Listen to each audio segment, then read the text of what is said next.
Amigos, bienvenidos de nuevo a mi canal Paco Gómez Fútbol, donde os voy a dejar una historia que a la vez os puede hacer tener una idea más exacta de lo que es un jugador de fútbol que ha conseguido llegar a ser profesional, a jugar en primera división y últimamente, en esta última convocatoria, a la selección española. Estoy hablando de Borja Iglesias, el Panda, un chico que hace ya bastantes años, trabajando yo para el Valencia Club de Fútbol, fui a ver a Palencia jugar con la selección gallega sub-14.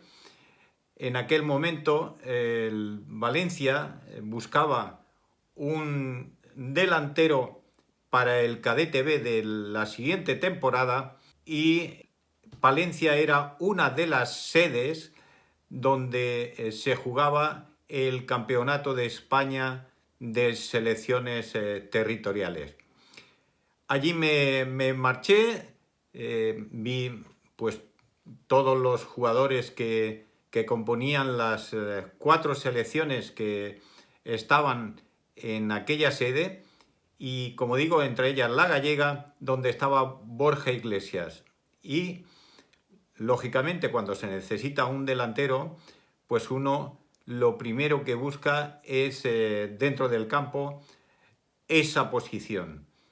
Borja, en aquella ocasión, en aquellos dos partidos que jugó su equipo, los jugó los dos, pero ninguno de delantero. Ninguno de delantero. O por lo menos no estuvo en esa posición la mayor parte del tiempo. Se descolgaba, tipo Benzema, venía a tocar el centro del campo. En el segundo partido jugó más escorado hacia el lado derecho del ataque, pero también con tendencia a venirse atrás. Daba un pase y se quedaba mirando, no buscaba el incorporarse rápidamente a posiciones de atacante. En definitiva, no parecía un delantero, pero me gustó. Me gustó su actitud en el campo, me gustó su tipología, a pesar de que en ese momento era un fideo larguirucho y un poco desordenado físicamente, porque su estructura y las señales corporales que transmitía en aquel momento ofrecían bastantes dudas en ese aspecto, pero a mí personalmente me gustó lo suficiente como para hablar con sus padres, buscarles, hablar con ellos y proponerles si estarían dispuestos a que Borja viniese al Valencia el siguiente año. Dijeron que sí y se incorporó. Fueron tiempos difíciles para él por todo lo que significa un cambio tan drástico de trasladarse desde Galicia, desde Santiago a Valencia. La familia se quedaba muy lejos. Él, como todos los chicos, necesitó un tiempo de adaptación en la residencia. Tenía compañeros que lógicamente estaba Paco Alcácer, que ya apuntaba muchísimas cosas como de delantero, y otros compañeros que habían ido a otras sedes también trajeron informes positivos sobre otros delanteros. En concreto se fichó también a Ian González Nieto, un delantero grande como él, también con bastante capacidad física y técnica. En definitiva, no fue fácil para Borja adaptarse y pelear para ganarse el puesto en aquel equipo. Aparte de todo lo que conlleva como digo, el jugar fuera o lejos de tu casa cuando eres un profesional, como ahora que ya, pues bueno, es un hombre y ha recorrido por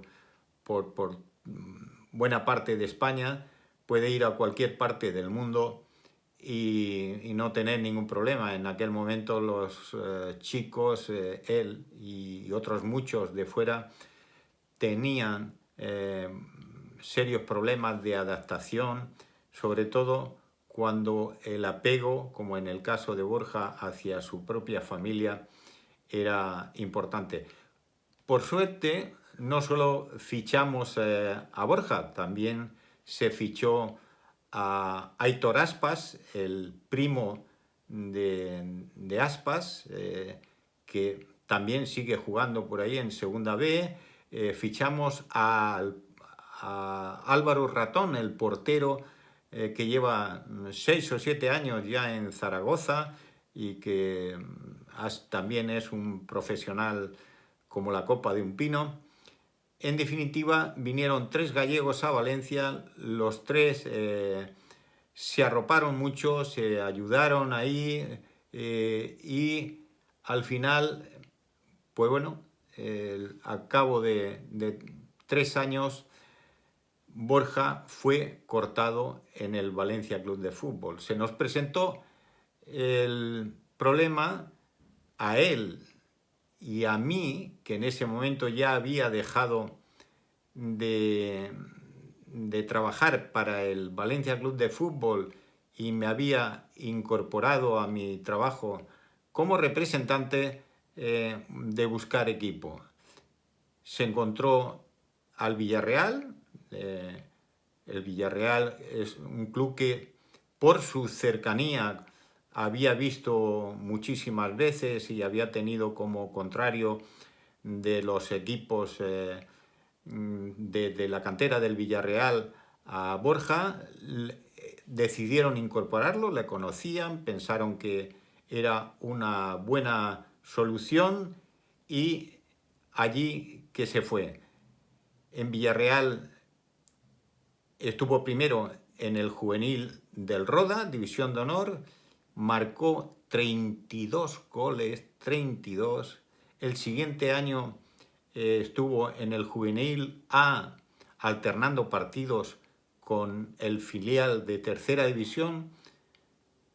Pese a ello, al terminar esa temporada, el Villarreal consideró que tampoco encajaba en sus planes de futuro. Otra vez nos tuvimos que poner en marcha. Hablé con Toni Otero, en aquel momento director de la cantera del Celta, y le encajaba, fue para Vigo, volvió a la tierra, volvió cerca de su familia y comenzó una nueva etapa. Allí en el Celta también tuvieron altos y bajos porque el filial bajó de Segunda B a Tercera, volvió a subir y él en Segunda B volvió a destaparse como lo que es un gran delantero, siendo uno de los mejores de la Segunda B, marcando muchísimos goles y dando un paso importantísimo en su carrera. A partir de ahí empezó su cercanía al primer equipo, empezó a haber equipos que empezaron a interesarse por él. No pudo, por diferentes circunstancias, sobre todo porque los técnicos no lo consideraron así, triunfar en el Celta. Tuvo que ir a Zaragoza. En Zaragoza, pues ya eso sí que la mayoría de vosotros conocéis lo que ocurrió. Hizo una grandísima temporada con el Zaragoza, lo fichó el Español, ahora el Betis y por fin la selección española. Pero en ese camino hay muchísimo sufrimiento de un chico de 14 años que llega con toda la ilusión a Valencia, que no acaba de encajar, que va a Villarreal y pese a todos los méritos que había hecho tanto en uno como en otro, tampoco acabó de encajar, que va a Vigo y pese a hacer muchos méritos, tampoco encaja en el primer equipo. Y en todo ese recorrido, continuamente el mensaje de no desesperación, de ayudar a la persona más que al jugador a que su cabeza siga limpia, a que siga creyendo en él mismo y que tuviese claro, algo que yo personalmente le repetía prácticamente cada vez que hablábamos, que su futuro en el fútbol pasaba por lo cerca que jugase de la portería contraria, por los goles que consiguiese, porque pese a que es mucho mejor jugador en el juego colectivo de lo que los técnicos y la mayoría de la gente le ha considerado durante toda su carrera, al final su verdadero oficio era el que yo imaginé al principio, el de delantero, y su relación con el gol es lo que le ha llevado a donde está ahora. Me alegro muchísimo, le quiero un montón a él y a su familia, que se merecen todo lo bueno que le está pasando, y desde aquí le envío un abrazo muy grande. Iré hablando de otros jugadores con historias diferentes, pero también con grandes sacrificios para llegar a donde ha conseguido llegar. Y cuando veáis las estadísticas y diga que ha jugado en el Celta B, ha jugado en el Zaragoza, ha jugado en el Español, ha jugado en el Betis, va a jugar en la selección española, que sepáis que antes de eso hubo un camino difícil, no siempre feliz, pero que gracias a Dios consiguió salvar. Un abrazo para todos, apuntaros a mi canal como siempre, Paco Gómez Fútbol.